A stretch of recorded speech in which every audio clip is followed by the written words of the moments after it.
तो हाँ जी बच्चे, आज की नेक्स्ट थ्योरम कर रहे हैं। ये भी पेपर में 20 मार्क्स में आ सकती है। इसका नाम है कैसोराटी-वाइस्ट्रास थ्योरम। तो सबसे पहले मैंने 1-2 मिनट के लिए आपके लिए ये पेज होल्ड करके रखा हुआ है, तो आप पॉज करके पहले इसे नोट कर लें, फिर इसको समझना ज़्यादा ईजी हो जाएगा आपके लिए। तो बच्चे इसे जल्दी से आप लोग नोट कर लें। अब देखें ध्यान से, कैसोराटी-वाइस्ट्रास थ्योरम का स्टेटमेंट क्या है बच्चे। तो ये भी पेपर में बाय नेम आ सकती है। वो कहता, अगर F Z has isolated essential singularity at Z equal to A, यानी हमें गिवन है कि function F Z isolated essential singularity रखता है किस पॉइंट पर, जेड इक्वल टू ए पर। और कहता, then there exist delta and epsilon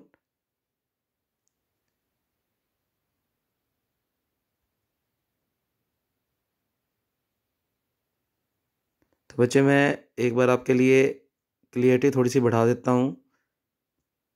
तो वो कहता, then there exist delta and epsilon greater than 0 in neighbourhood of Z minus A का मोड लेस देन डेल्टा। यानी हमें गिवन है कि कोई डेल्टा और एप्सिलॉन 0 से ऐसे बड़े पॉजिटिव इंटीजर एग्जिस्ट कर रहे हैं किसी नेबरहुड जेड माइनस ए का मोड लेस देन डेल्टा में। तो कहता, प्रूव करो एफ जेड माइनस के का मोड लेस देन क्या होगा, एप्सिलॉन। अब बच्चे ध्यान से सुनना, इस थ्योरम का जस्टिफिकेशन हम कैसे कर रहे हैं।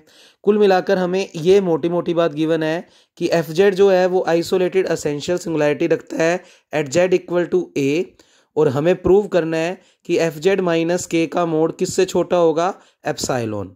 तो बच्चे मेरे पास कोई तरीका नहीं है ये चीज़ प्रूव करने का कि ये वाली चीज़ का मोड लेस देन एप्सिलॉन है।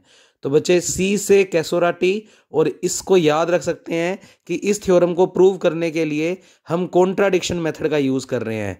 तो सी से कैसोराटी, सी से कॉन्ट्राडिक्शन, यानी हमें जो ये लाइन प्रूव करनी है कि इस चीज़ का मोड लेस देन एप्सिलॉन है, तो हम कॉन्ट्राडिक्शन मेथड यूज़ करेंगे।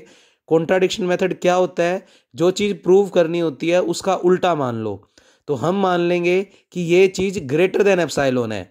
अब कुछ गलत मानेंगे तो रिजल्ट भी गलत आएंगे, इसका मतलब हमने जो माना वो गलत माना। तो फिर सही बात क्या है कि इस चीज़ का मोड लेस देन ही क्या होता है, एप्सिलॉन। तो बेसिकली इस थ्योरम को प्रूव करने के लिए अपने लोग कॉन्ट्राडिक्शन मेथड का यूज़ करेंगे। अब आप लोगों ने ये पूरा पेज नोट तो कर ही रखा है, तो बस वीडियो को सुनते जाओ, आपको सारी बात समझ में आ जाएगी।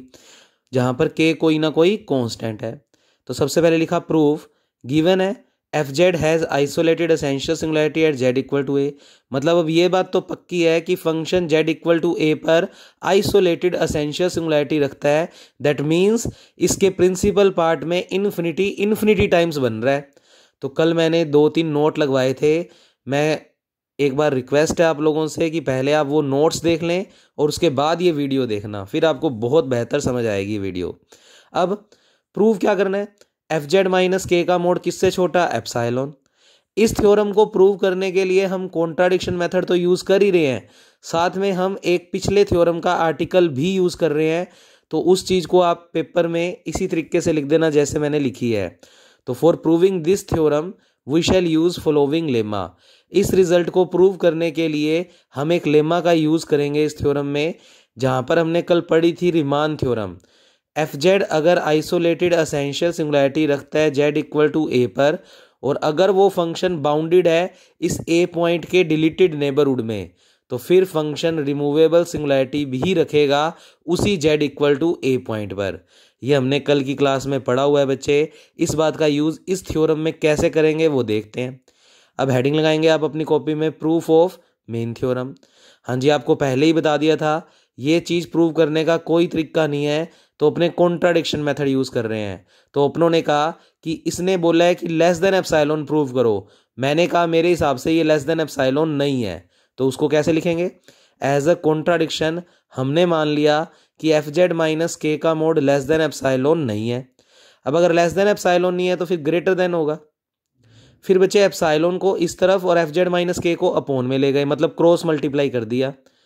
अब कुछ नहीं किया बच्चे, देखो 1 के ऊपर भी मोड लगा दें कोई फर्क नहीं पड़ेगा।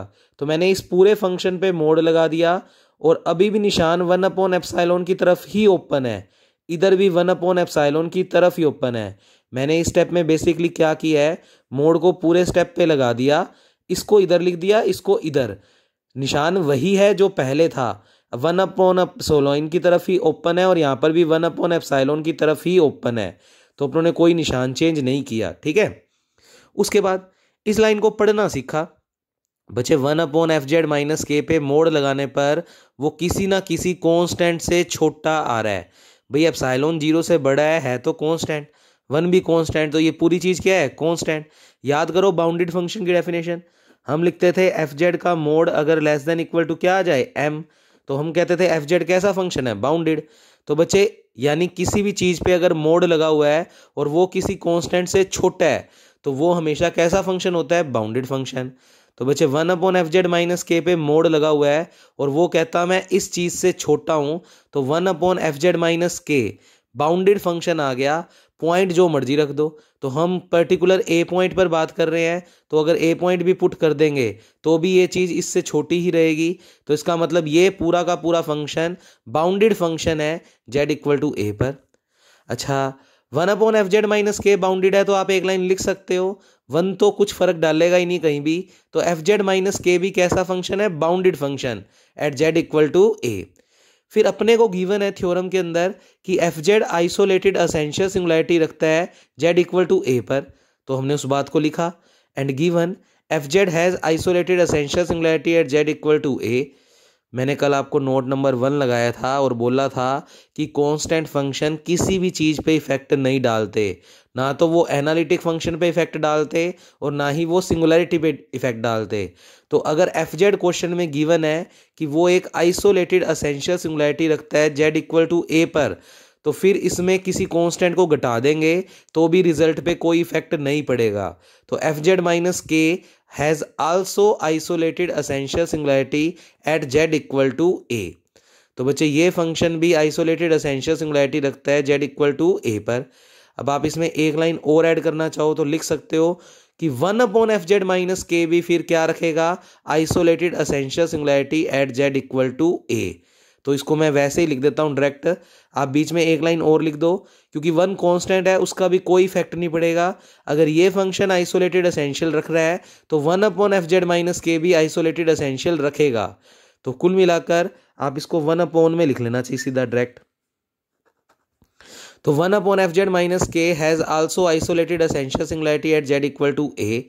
फिर रीमान थ्योरम क्या कहती है कि अगर 1/fz माइनस के एक isolated essential singularity at z equal to A पर और 1/fz माइनस के एक बाउंडेड फंक्शन है z इक्वल टू ए पर, तो बच्चे हमें रीमान थ्योरम में ये दोनों लाइनें मिल गई। अगर fz आइसोलेटेड एसेंशियल रखता है z इक्वल टू ए पर और fz अगर बाउंडेड है नेबरहुड ऑफ ए में, तो ये फंक्शन fz रिमूवेबल सिंगुलैरिटी रखेगा z इक्वल टू ए पर। तो बच्चे देखो 1/fz, अब fz की जगह नाम क्या आ गया, 1/fz माइनस के, जो कि आइसोलेटेड एसेंशियल सिंगुलैरिटी रख रहा है किस पर, z इक्वल टू ए पर। और 1/fz माइनस के ही कैसा फंक्शन आ गया, बाउंडेड। तो आप रिमूवेबल सिंगुलैरिटी के रीमान की स्टेटमेंट लगा सकते हो और कह सकते हो कि यहाँ पर भी ये लिख दो बच्चे।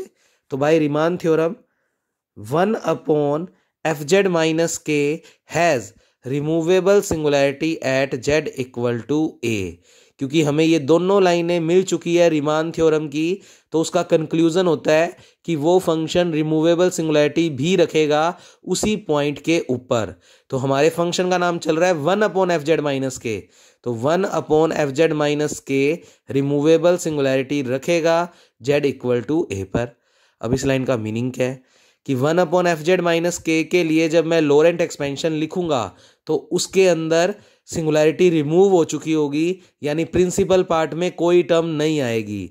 तो बच्चे क्या लिखा, तो इसमें भी 1/ करके लिख लेना, 1/fz माइनस के has no terms in principal part. तो जब हम 1/fz माइनस के लिए लोरेंट एक्सपेंशन लिखेंगे तो उसमें रिमूवेबल सिंगुलैरिटी है, तो यानी उसके प्रिंसिपल पार्ट में अब कोई भी टर्म नहीं होगी। तो बाय लोरेंट एक्सपेंशन यहाँ पर हम fz लिखते थे, पर अब फंक्शन का नाम चल रहा है 1/fz माइनस के, तो 1/fz माइनस के इज इक्वल टू, ये वाला जनरल पार्ट तो आएगा पर प्रिंसिपल पार्ट नहीं आएगा, क्योंकि 1/fz माइनस के ए पॉइंट के ऊपर रिमूवेबल सिंगुलैरिटी रखता है, तो इसका मतलब उसका प्रिंसिपल पार्ट कितना होगा, 0। तो रिमूवेबल का मतलब ही यही होता है कि उसमें प्रिंसिपल पार्ट नहीं होगा। तो बच्चे हम यहाँ तक पहुँच गए। 1/fz माइनस के लिए अगर मैं लोरेंट एक्सपेंशन लिखूं तो उसमें जनरल पार्ट तो आएगा पर प्रिंसिपल पार्ट 0 होगा। तो उम्मीद करता हूं आपको इतनी थ्योरम अभी तक समझ में आ गई होगी। हमने कुछ गलत माना हुआ है तो अभी देखना आप कि रिजल्ट जो आएगा वो भी कुछ ना कुछ गलत आएगा। इसका मतलब फिर हमने जो माना वो गलत माना। तो फिर सही बात क्या है कि ये चीज़ का मोड लेस देन क्या होगा, एप्सिलॉन, और थ्योरम प्रूव हो जाएगी। अब नेक्स्ट स्टेप में मैं बच्चे नेक्स्ट पेज दिखा रहा हूँ आप लोगों को। तो इस समेशन को खोल रहे हैं तो n की जगह 0 रखेंगे तो यहाँ भी 0 यहाँ भी 0। फिर समेशन का मतलब जोड़ना, फिर n का मतलब 1 रखोगे तो a1z माइनस a की 1। ऐसे ही n की जगह 2 रखेंगे तो a2z माइनस a की 2। ये चलता रहेगा क्योंकि इन्फिनिटी तक जा रहा है। तो ध्यान से देखें नेक्स्ट पेज। तो मैं इसको भी आपके लिए होल्ड कर देता हूँ। आप इसको 1 सेकंड के लिए पहले अच्छे से नोट कर लें, क्योंकि कई बार होता है कि वीडियो में थोड़ा बहुत ब्लर दिखता है। तो आप लोग अगर इस तरीके से पहले पेज को नोट डाउन कर लेंगे तो फिर ब्लर भी हो रही है तो आप अपनी कॉपी से वो स्टेप मैच कर सकते हैं। तो जो लास्ट पेज था उसका जो लास्ट स्टेप था उसको मैंने एक बार आपके लिए फिर से बुला लिया और बच्चे समेशन को ओपन कर दिया। तो a0z माइनस a की 0, a1z माइनस a की 1, a2z माइनस a की 2। फिर इस पूरे एक्सपेंशन में z के बदले a पुट कर दिया। तो z के बदले a पुट करेंगे तो 1/fa माइनस के। यहाँ पर देखो फर्क ही नहीं पड़ेगा क्योंकि इस पूरे ब्रैकेट की पावर 0 है तो ये ऑलरेडी 1 बन चुका है। फिर यहाँ पर z के बदले a पुट कर दिया, यहाँ पर a पुट कर दिया और आगे वाले सभी स्टेप में भी a पुट कर दिया। तो आपको दिख रहा है ये स्टेप 0 बन रहा है, ये 0 बन रहा है, तो आगे वाली सारी टर्म्स 0 हो जाएंगी, सिर्फ ये बच जाएगा। अब बचे a0। अब क्वेश्चन अपना a0 पर डिपेंड कर रहा है। अगर a0 हो सकता है 0 हो और हो सकता है a0 नॉन जीरो, तो मैंने यहाँ से 2 केस बना दिए। तो केस फर्स्ट, हो सकता है a0 की वैल्यू कैसी हो, नॉन जीरो। अगर a0 नॉन जीरो है फिर कोई दिक्कत नहीं है, क्योंकि सोचो अगर ये 0 होता तो इसको नीचे लेकर जाते इसको ऊपर, तो अगर ये 0 होता तो 1/0 तो इन्फिनिटी बन जाता, फिर तो फंक्शन डिफाइन ही नहीं है। तो हमने पहला केस बनाया नॉन जीरो का कि अगर a0 का मान कैसा हो, नॉन जीरो। तो a0 को अगर नॉन जीरो मान लिया तो उसको एज इट इज ही लिख दिया, भाई बस ये 0 नहीं है, उसके अलावा कुछ भी हो सकता है। फिर इस a0 को यहाँ पर ले गए और fa माइनस के को उधर, यानी क्रॉस मल्टीप्लाई कर दिया, तो ये स्टेप बन गया। यहाँ से माइनस का k उधर लेकर जाएंगे तो प्लस का हो जाएगा। तो इसका मतलब फंक्शन की a पर वैल्यू ये कुछ आ गई, जहाँ पर a0 गिवन है कि इस केस में वो 0 के बराबर नहीं है। अगर वो 0 नहीं है तो 1/0 अगर नहीं है तो ये स्टेप इन्फिनिटी नहीं बनेगा और k कोई भी कांस्टेंट है। तो ओवरऑल कांस्टेंट प्लस कांस्टेंट, एक कांस्टेंट आ गया, तो fa की वैल्यू किसके बराबर आ गई, कांस्टेंट। अब सोचो fz बराबर जो भी था और उसमें a पॉइंट पुट करने पर वो इक्वल टू क्या आ गया, कांस्टेंट। और अगर अब इसका डेरिवेटिव निकालूं तो 0 आएगा। इसका मतलब a पॉइंट पर इस फंक्शन का डेरिवेटिव एग्जिस्ट कर रहा है। भाई सोचो अगर तुम इसका डैश निकाल दोगे तो कितना आएगा, लिख दो अपनी कॉपी में, चाहिए डैश निकाल दोगे तो कितना आएगा, 0। इसका मतलब fz फंक्शन में a पॉइंट पुट करने पर उसका डेरिवेटिव एग्जिस्ट कर रहा है। तो fz कैसा फंक्शन हो गया, एनालिटिक। तो हमने लिखा कि हम जानते हैं कांस्टेंट फंक्शन वैसे भी क्या होते हैं, एनालिटिक। तो fz माइनस के कैसा फंक्शन हो गया, देखो कांस्टेंट फंक्शन हमेशा एनालिटिक होते हैं, तो इस लाइन से तो सिद्ध हुआ fz कैसा फंक्शन है, एनालिटिक। तो इसके बाद लिख देना fz is an analytic function at z equal to a। क्यों, क्योंकि a पॉइंट पर उसका डेरिवेटिव एग्जिस्ट कर रहा है, इसका मतलब fz एनालिटिक है z इक्वल टू a पर। और अगर fz में से हम किसी कांस्टेंट फंक्शन को घटा दें तो भी रिजल्ट पे कोई इफेक्ट नहीं पड़ेगा। तो देखो फिर पहले तो मैंने क्या लिखा, fz माइनस के is an analytic function at z equal to a। अब अगर k को हटा भी दे तो कोई फर्क नहीं पड़ेगा, तो fz is also an analytic function at z equal to a। आप चाहो तो ये इतनी लाइनें स्किप करके सीधा भी लिख सकते हो कि fz एनालिटिक फंक्शन आ चुका है z इक्वल टू a पर। और बच्चे ध्यान से देखो, fz एनालिटिक आ चुका है z इक्वल टू a पर, जबकि क्वेश्चन में गिवन था कि fz आइसोलेटेड एसेंशियल सिंगुलैरिटी रखता है z इक्वल टू a पर। इस थ्योरम में a की तो बात गिवन थी कि fz आइसोलेटेड एसेंशियल सिंगुलैरिटी रखता है z इक्वल टू a पर। कल मैंने एक बात बताई थी, अगर किसी पॉइंट पर फंक्शन सिंगुलैरिटी रखता है तो उस पॉइंट पर फंक्शन कभी भी एनालिटिक नहीं हो सकता। तो मैंने लिखी ये बातें कि एफ जेड में गिवन है कि वो आइसोलेटेड एसेंशियल सिंगुलैरिटी रखता है जेड इक्वल टू ए पर मैं प्रूव कर चुका हूं कि एफ जेड एनालिटिक फंक्शन आ चुका है जेड इक्वल टू ए पर। तो मैंने अंडरलाइन किया कि एफ जेड प्रूव हो चुका है कि वो एनालिटिक फंक्शन है जेड इक्वल टू ए पर हमें गिवन है कि एफ जेड कैसी सिंगुलैरिटी रखता है, आइसोलेटेड एसेंशियल सिंगुलैरिटी, किस पॉइंट पर, जेड इक्वल टू ए पर। तो ये दोनों बातें एक ही पॉइंट पर एग्जिस्ट नहीं कर सकती। तो हमने लिखा विच इज कॉन्ट्राडिक्शन, जो कि विरोधाभास है कि ये दोनों बातें एक साथ एग्जिस्ट नहीं कर सकती। सो अवर एजम्पशन इज रोंग, इसका मतलब हमने जो माना वो गलत माना। तो हमने गलत क्या माना था कि एफ जेड माइनस के का मोड ग्रेटर देन एप्सिलॉन है। तो इसका मतलब सही बात क्या है कि एफ जेड माइनस के का मोड लेस देन एप्सिलॉन होगा। तो ये तो बच्चे वो केस हुआ जब हमने ए जीरो को क्या लिया था, नॉन जीरो। अब हो सकता है ए जीरो किसके बराबर हो, जीरो के बराबर हो। तो केस सेकंड बनाया, ए जीरो बराबर जीरो। ए जीरो तो जीरो ले ही लिया, यानी केस सेकंड तो सही बन नहीं गया। उसके अलावा हमने इनमें से कुछ कोफिशिएंट्स और जीरो ले लिए। बच्चे अगर वो नहीं लेते तो फिर हमें और केस बनाने पड़ते कि ए वन भी हो सकता है जीरो हो और हो सकता है नॉन जीरो। तो बारी बारी ज़्यादा केस ना बनाकर एक साथ ख़त्म कर दिया कि ए जीरो तो जीरो ले ही लिया, उसके अलावा आगे जब इन टर्म्स को एक्सपेंड करेंगे तो A one A two up to A M minus one तक के सभी कोफिशिएंट क्या ले लिए, जीरो। और आगे के जो ए एम है, ए एम प्लस वन है, ए एम प्लस टू है, उन सब के कोफिशिएंट क्या कंसीडर कर लिए, नॉन जीरो। तो पर्टिकुलर केस सेकंड में ये तो मान ही लिया कि ए जीरो कितना है, जीरो। तो फिर मैंने इस स्टेप को एक बार फिर से बुलाया और अब इसमें पहले एक्समेशन को अप्लाई कर दिया। तो बच्चे एन के बदले जीरो रखेंगे तो ए जीरो जेड माइनस ए की zero, A one Z minus A की वन। ऐसे करते करते आप एन की जगह बच्चे एम माइनस वन रखोगे तो यहाँ भी एम माइनस वन, फिर एन की जगह यहाँ पर एम रखोगे तो यहाँ पर भी एम। तो ये एम लिखा हुआ है और ये भी एम लिखा हुआ है। फिर एम प्लस वन रखा, m plus one, m plus two रखा, एम प्लस टू। अब हम मानकर चले हैं केस सेकंड में कि जीरो भी जीरो है, वन टू लेकर एम माइनस वन तक सभी कोफिशिएंट क्या है, जीरो। तो ये भी जीरो, ये भी जीरो, ये भी जीरो, यहाँ तक के सारे स्टेप तो क्या हो गए, जीरो। तो बच्चे लिखा कि A zero A one A M minus one तक की वैल्यू को क्या पुट कर रहे हैं, जीरो। तो यहाँ तक के स्टेप जीरो हो गए। तो यहाँ से बचने स्टार्ट होंगे। तो बच्चे नेक्स्ट पेज की वीडियो देखो। तो पहले मैं होल्ड कर लेता हूँ, आप इसको भी नोट कर ले और फिर ये थ्योरम ख़त्म करते हैं। तो बच्चे 20 मार्क्स की थ्योरम है, तो इम्पोर्टेंट है ये सारी थ्योरमें। 5 से 6 थ्योरमें ही है सिंगुलैरिटी के चैप्टर में, जिसमें से हमने आज दूसरी थ्योरम भी ख़त्म कर दी। तो इस वीक में आपका ये यूनिट भी कंप्लीट हो जाएगा।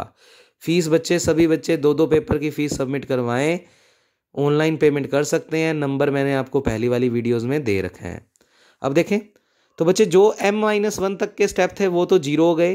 तो बचने कहाँ से स्टार्ट हुए, मैं थोड़ा सा दिखा देता हूँ पिछले पेज से। बच्चे ये तक के स्टेप तो जीरो हो गए, तो बचेगा क्या, A M Z minus A की M, A M plus one Z minus A की एम प्लस वन, और आगे वाले सारे स्टेप भी बच जाएंगे। तो देखें ध्यान से, A M Z minus A की M, A M plus one Z minus A की M plus one, A M plus two Z minus A की एम प्लस टू, और आगे वाले स्टेप भी बच जाएंगे। अब बच्चे मैंने इस पूरे स्टेप में से जेड माइनस ए की पावर एम को कॉमन ले लिया, तो अंदर क्या बचेगा, ए एम। और क्योंकि ये पूरा ब्रैकेट कॉमन ले लिया तो इसको लिख सकता हूँ जेड माइनस ए की पावर जीरो। भाई जीरो का मतलब वन नहीं होता है, तो ए एम ही बच रहा है, ए एम ही बचेगा। फिर जेड माइनस ए की एम अगर कॉमन ले लिया तो बच्चे जेड माइनस ए की पावर वन तो बचेगा, और यहाँ पर बचेगा ए एम प्लस वन। तो A M plus one Z minus A की पावर वन। ऐसे ही A M plus two Z minus A की पावर एम कॉमन ले लिया तो जेड माइनस ए की पावर टू। तो बच्चे इस तरीके से ये स्टेप चलते रहेंगे। अब इस पूरे स्टेप को मैंने एक्सपेंशन की फॉर्म में कुछ लिख दिया, समेशन की फॉर्म में। Summation N equal to zero से infinity A M plus N Z minus A की पावर एन। अब आपको अगर विश्वास नहीं होता तो इस स्टेप को खोल के देखो, यही बन जाएगा। एन के बदले जीरो रखेंगे तो A M Z minus A की पावर जीरो बन रहा है। समेशन का मतलब जोड़ना। फिर एन का मान वन रखोगे तो A M plus one Z minus A की power one, A M plus one Z minus A की पावर वन। तो बच्चे ये सारे स्टेप बन रहे हैं, इसका मतलब इसको मैं ये लिख सकता हूँ। अब बच्चे ये एक्सपेक्शन है कि आप इस चीज़ को फाइव जेड मानना चाहते हो तो मान लो, नहीं तो कोई जरूरत नहीं है। तो बच्चे मैंने फिलहाल मान लिया तो इसको लिख दिया फाइव जेड। तो 1/f(z - k) की वैल्यू कुल मिलाकर यहाँ तक आ गई। अब इसको पढ़ना सीखो। बच्चे कल मैंने आपको दो बातें बताई थी कि अगर एफ जेड बराबर लिखा हुआ है z - a की पावर m फाइव जेड, तो पढ़ते क्या है कि एफ जेड जीरोस दे रहा है m ऑर्डर की z = a पर, और अगर ये लिखा हुआ है F Z = 5z upon z - a की पावर m, तो इसको क्या पढ़ते हैं कि function F Z m order की पोल रख रहा है z = a पर। यानी अगर ये चीज़ नीचे आती है तो पोल, और अगर ये चीज़ ऊपर आती है तो जीरो। अब ध्यान से देखो, मेरे पास यहाँ पर एफ जेड ना होकर 1/f(z - k) है, तो उसके लिए पढ़ लेते हैं। It shows that 1/f(z - k) has, ये चीज़ ऊपर आ रही है तो हैज़ जीरो ऑफ ऑर्डर। कितने ऑर्डर की जीरो है? m ऑर्डर की। और किस पॉइंट पर है? z = a पर। तो ये लाइन पूरी क्या चीज़ को शो कर रही है कि 1/f(z - k) जीरो रखता है m ऑर्डर की z = a पर। अब मन नहीं मन बच्चे, अगर मैं z - a की m को इधर ले जाऊं और f(z - k) को इधर ले जाऊं तो ये चीज़ नीचे चली जाएगी। भाई मैं इसको थोड़ा सा साइड में दिखा रहा हूं। फाइव जेड को एक बार भूल जाओ बच्चे, इसको इधर ले गए और इसको इधर ले गए, तो अपने पास स्टेप बनेगा f(z - k) 1/z - a की पावर m। ध्यान से देखें, अगर हम इसको इधर ले जाएं और इसको इधर ले जाएं तो यही स्टेप बनेगा। तो f(z - k) has pole of order m at z = a, क्योंकि जब भी नीचे होता है तो हम पोल पढ़ते हैं। तो क्या लिखा? f(z - k) has pole of order m at z = a। बच्चे k तो कांस्टेंट है, उसका कोई फैक्टर नहीं आएगा। तो f(z) has pole of order m at z = a। तो f(z) has pole of order m at z = a। पर बच्चे हमें गिवन है कि f Z isolated essential singularity रखता है z = a पर। अब तुम लोग याद करो कि अगर z = a पर F Z isolated essential singularity रख रहा है तो इसका मतलब a पर प्रिंसिपल पार्ट में इन्फिनिटी टाइम्स बन रहा होगा। जबकि हमने प्रूव कर दिया कि एफ जेड जो है वो a पर पोल रख रहा है m ऑर्डर का। इसका मतलब पोल की डेफिनेशन में a पॉइंट पुट करने पर हम इन्फिनिटी को गिन सकते हैं। बच्चे एक में तो कह रहे हैं कि इन्फिनिटी बार बन रहा है उसी पॉइंट पर, और अब कह रहे हैं उसी पॉइंट पर हम इन्फिनिटी को गिन पा रहे हैं। तो ये वाली दोनों बातें भी एक साथ एग्जिस्ट नहीं करती, तो which is contradiction. So our assumption is wrong. That means हमने जो माना वो गलत माना था। तो पूरी थ्योरम में हमने गलत क्या माना था कि f(z - k) का मोड ग्रेटर देन एप्सिलॉन है, तो इसका मतलब वो चीज़ गलत थी। तो सही बात क्या है? f(z - k) का मोड लेस देन ही क्या होगा? एप्सिलॉन। चाहे a0 0 हो, चाहे a0 नॉन जीरो, तो दोनों ही केसों में सेम रिजल्ट आया बच्चे। तो ये था पूरा का पूरा कैसोराटी वाइस्ट्रास थ्योरम का वेरिफिकेशन।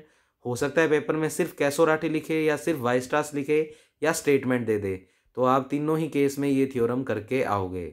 स्टेटमेंट याद रख कर जाओगे क्योंकि बाय नेम पेपर में आ सकती है। तो थैंक यू क्लास। फिर भी कोई बात समझ ना आए तो आप लोग फ़ोन पे पूछ सकते हैं। ओके बच्चे, थैंक यू। 6 बजे के बाद मिलाया करो।